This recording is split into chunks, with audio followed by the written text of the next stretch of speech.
Hello, my name is Ashley Deadwyler-Jones, and you're here with HBCU Highlights. I'm here with my wonderful host, Miss Andrea Evans, and today we have an opportunity to sit and chat with Charisse Davis. Charisse is one of our Spelman sisters who's doing amazing things in her work and in the community. But Charisse, before we get to that, can you talk to us about your, what led you to Spelman and where you're from and how you got to where you are today? All right, so thank you for having me. First of all, I am from Orlando, Florida, by way of New York, which is a common story. And I have an older half sister. We're 17 years apart, and she went to Spelman. She's a graduate of the class of '87. And I wanted to be just like her in every sense of the word, do everything that she did. And so I knew I was going to Spelman. And one day, I was about 13, I think she took me on a tour of the campus. And Dr. Cole came out of her office and said to me, just came out of her office and said, "When you get here." And I just thought, oh yeah, when I get there. I mean, I don't know what else she said. It doesn't matter. I was sold. And, you know, here I was, a senior in high school, getting ready to apply for schools. And it is the only school I applied for. So not easy, Spelman is a private college, and wasn't easy for my family, but we knew that this was the place I really wanted to be, and there's not a day that goes by that I regret anything about that. It definitely was the best decision I could have ever made, was to go to Spelman, for sure. Well, I love to hear that your sister, even though she's 17 years older, made such an impression on you and obviously told you all the wonderful things about Spelman to make you even want to apply and only apply to Spelman. Charisse, that says a lot. So I want to know, what did you major in at Spelman, and are you using your degree from Spelman today, and if so, how? Yeah.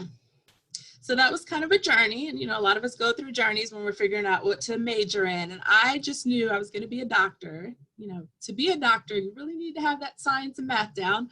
Not exactly my strong suit. So I actually did the pre-freshman summer science program, which was amazing because I got to be on campus and meet so many other girls, like before we really were in the trenches, right? And so that was an amazing opportunity. Stuck with it for a little while, but those first semester grades let me know that it was time to kind of think about something else. So that was a rough semester. I remember coming home and your parents got your report card, your grades rather, in the mail, right? You didn't bring it to them. They were right there in their mail. So I remember my mom telling me, like, "Charisse, I know you can do better." Like, she wasn't disappointed. She wasn't upset with me. She was just like, "I know you can do better." And I was like, I can do better. So I actually came back the next semester and knocked it out the park, changed my major to sociology, got much better grades, and just kind of figured out what I wanted to do. And, I was interested in healthcare. So I originally thought I would get into healthcare administration. I did some internships. I interned in DC, in Gainesville, Georgia, at a hospital. But I actually had someone come to one of our classes to talk about Teach for America. I guess that would have been my senior year. And I just thought this woman was like a superhero. And I thought, I want to be a superhero and I want to go and teach. And so I actually joined Teach for America and became a teacher. And funny enough, they ask you what grades you want to teach. And there was one grade where I said I did not want to teach. And it was kindergarten. And literally 2 days before school starts, I was supposed to be in a second grade classroom with another teacher. The principal comes and says, "Miss Toomer," at the time, she says, "We need a teacher in kindergarten. The teacher that was in that classroom isn't going to be able to come back. And so I need you in that class." And I actually stayed a kindergarten teacher for 8 years. So clearly I loved it. And then I transitioned into some other things. So whether or not I'm using my degree, I would say every day, for sure. But of course, Spelman there's so much education that's beyond the academics. And I mean, that is everything about why I'm here today doing what I'm doing. So you've gone from, I'm going to be a doctor, to I'm an educator, but being at Spelman and having that liberal arts experience and background, and then access to a program like Teach for America is really shape so much of who you are. Absolutely. Doing today. Talk to me about Teach for America a little bit, because a lot of us aren't familiar with the program. Yeah. And, you know, where did you go? You know, how long were you there? Tell us a little more about that. Yeah, so I stayed in Atlanta, and so Teach for America is a 2-year program. But a lot of people, about 50%, at least at the time, it might be even more now, stayed in teaching. So I had a long 15-year career in education. For me, Teach for America was just the stepping stone into getting into teaching. But also, like, I, went back, I got certified. I have a master's and a specialist degree. And so, it wasn't just a kind of, let's try this out. Like, I knew I wanted to be a teacher, and it was a way for me to do that. Teach for America, actually, they're all over the country. And you have a 2-year commitment. But again, a lot of people decide, you know what, this is what I'm going to do. And then other people, maybe they want to go and be a doctor, they want to go and be a lawyer, whatever it might be, work in the nonprofit sector, but they now have this experience of working with kids. And so that, in itself is just life-changing, right? And so you're doing whatever you're going to do, but with this new lens in which to do it. So there's no way that I'm here as an elected official without Teach for America, because there's this whole other arm now where they are encouraging Teach for America alumni to get into elected office, to run for all offices. It's not just school board, it could be mayor, senate, whatever. And so with their support, their coaching, I was able to do it. So I needed that nudge, but yeah, there's no me sitting here running for office without the nudge of Teach for America, or Leadership for Educational Equity is actually the name of the group that works with elected officials with Teach for America. Well, congratulations to you on Thank you. Being the change that we all need to be, and especially now we see how important it is to get out there and run for office and vote. And so you are mentioning that you're an elected official. Yeah. What is your title? And I want to tie that into Spelman, though, because I know personally Spelman instills so much confidence in me, and just being around thousands of other women who exuded excellence. Absolutely. What is your title now, and what is the lesson that kind of sticks with you that you learned at Spelman, and how does that transfer into your role as an elected official? So I am a board member of the Cobb County Board of Education. There are 7 of us. I'm the only woman on the board. It's a 4-year term, and we represent different districts. So I am representing Post 6, which is a lot of East Cobb, and then also my neck of the woods, which is the Smyrna Vinings area. And I have 2 kids. So having been an educator for 15 years, and also being a mom, like, there's no one more vested in what's going on in our schools. When you're at Spelman, you learn so much about the women that came before you and what they had to endure to just get an education and go on and do all these amazing things. And so you're like, okay, well, what's next for me? Because clearly I don't have those same hurdles. Not that we don't have hurdles, but not that, right? And so you do feel this sense of duty to go out in the world and do your part and do something, right? So I think we're always trying to find what our thing is. And the whole idea of being a woman of impact, like, you really do, it's ingrained in you. And that's why we do crazy things like run for office. But yes, again, there's no me running, there's no me having any of the confidence to do any of that if I had not gone to Spelman.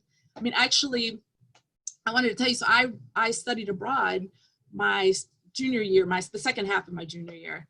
And before I did that, like, I wouldn't have even gone to the movie theater by myself. Like, I was, what's everybody doing? Like, where are my friends, And here I was in this other country, crisscrossing the country, traveling by myself.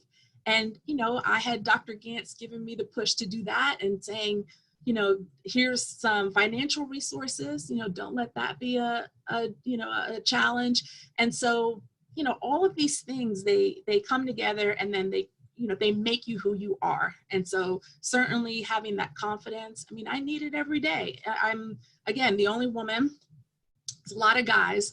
And if you all have heard Michelle Obama speak about, being at the table, right? Like, at the table, you get to the table and you realize, okay, like, these, a lot of times It's not because they're the smartest people or the hardest working. And so we have to get there, you know, we have to get there. We deserve to be there, and it's well worth the work. That's what I would tell anyone for sure. Yeah, well, being a part of the Board of Education for Cobb County is that in and of itself is you giving back, right, to the community. But what else are you involved in terms of advocating or, you know, really pushing others to serve in the community and to do more? So I think a lot of us over the last few years have felt all kinds of frustration, right? The way things were going, and like, what do we do? And for me, you know, I had to find my people that were doing the things I wanted to see politically, and just feeling a little bit more ownership of what was going on, because we can all do something and do our part. So for me, I've gotten very involved with the Democratic Party in the county, and, you know, just making sure that people understand, like, you know, we got to get out and vote. And a lot of times there are hurdles to that. Okay, this is how we overcome that. You know, Stacey Abrams has Fair Fight and Fair Count going on right now, which our sister, I mean, she's just doing amazing things. Fair Fight is all about making sure people can vote, and vote as easily as they should be able to. So one thing that we're dealing with now is, you know, mail-in voting in light of this pandemic we're going through. You know, like, people shouldn't risk their lives and risk getting sick to be able to vote. So encouraging people to mail in vote. And then, of course, with Fair Count, I mean, the census is everything. This is how we get funding in our communities. This is how our schools get money. And so we want to make sure that people are participating in those two things. And so I've learned so much in such a short amount of time, but that's who we are too. We are always learning. We are always students. We are always educators. And so for me, a lot of what I've been doing, it's for me to learn stuff, but also for me to share it as well. So I've got my little PowerPoints, and I'm always happy to talk to people in the community, talk to parents and teachers, because I realize, like, there's so much we don't know, but it's because we're not supposed to really know how it is, right? We're not supposed to know. And so for me, I mean, there's nothing better than getting the information and then finding a way to share it, especially, you know, having that teaching background, like, you're always doing that. So that's, you know, aside from working with my kids in their schools, like, this is me doing that, what I was already doing at the very, you know, local level of my local schools, and just doing that countywide and even beyond. So I'm certainly proud of that work for sure.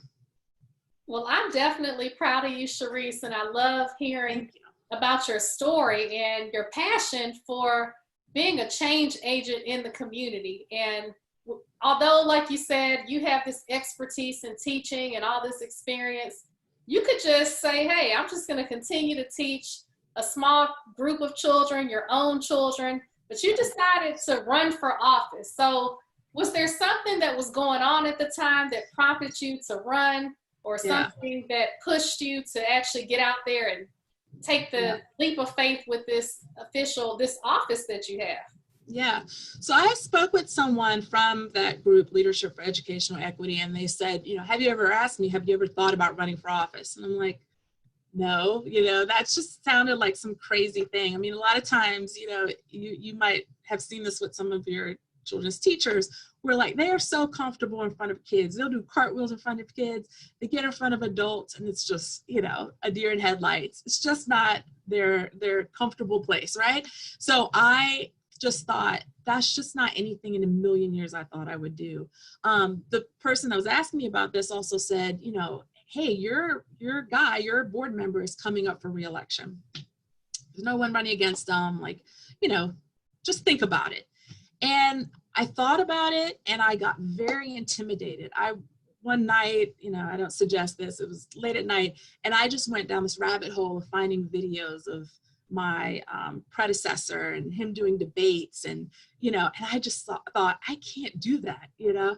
And so I'm, again, down the rabbit hole, and I came across this website, and it was a woman in Iowa, I believe it was Iowa, who actually ran for office, a state seat, and she lost. And she just told the whole story about all the misogyny she faced and all of that. And at the very end of the blog post, she said, if you are a woman right now thinking about running for office, and you're thinking, I can't do this, like, you need to do it. You have to do it. And I was like, she's talking to me. And I didn't know this woman. She didn't even win a race, but she said, you have to do it. And so that night I decided I will do it. And I also, I looked at the board. At the time, there was one woman on the board. She ended up not running again. And I just thought, like, what on earth? Like, we are 80% of the education workforce.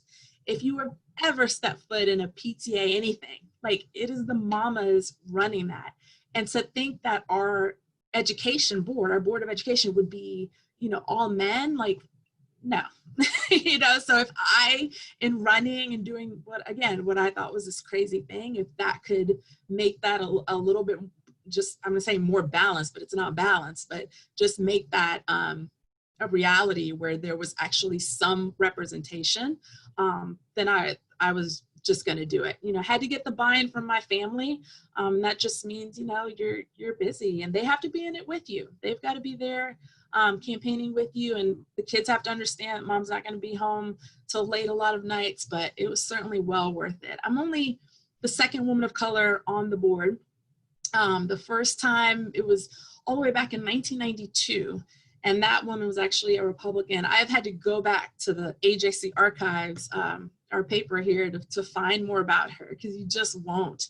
It's almost like she's kind of been erased, and so it was not good for her. And I'm just hoping, I do think about her, because they tried to recall her and all kinds of really ugly things happen with her. And so I definitely think about her and how things are easier for me. They're not easy, but they are easier. And so I'm just trying to do a good job, and I hope, she would be proud. Well, I'll tell you this, it's been a while since we've had a chance to connect. Yes. Charisse, wow. So if you say that, I see myself in front of students, I didn't see girl, you completely blossomed. So for sure, I would say that you're a true motivation for anyone that's interested in running for office.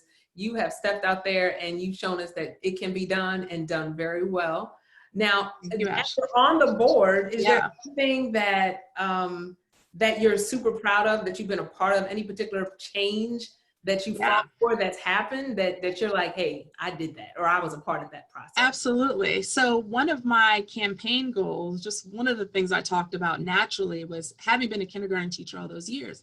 In our county, we only had one Georgia pre-K program. So Georgia pre-K is funded by the lottery. It was the great agreement, right, when it was all approved, was that we will pay for scholarships and pre-K, and of course there's been way more demand than there's been supply of pre-K spots. And so we only had one program in this huge county of 113,000 kids. We're the second largest district in the state, 23rd largest in the nation, and we had one program. And so I, talked about it on the campaign, and my predecessor would say, oh, it's too expensive, because the state pays for a lot of it, but the district does have some money that they have to put into it, making sure that the teachers are paid a good salary.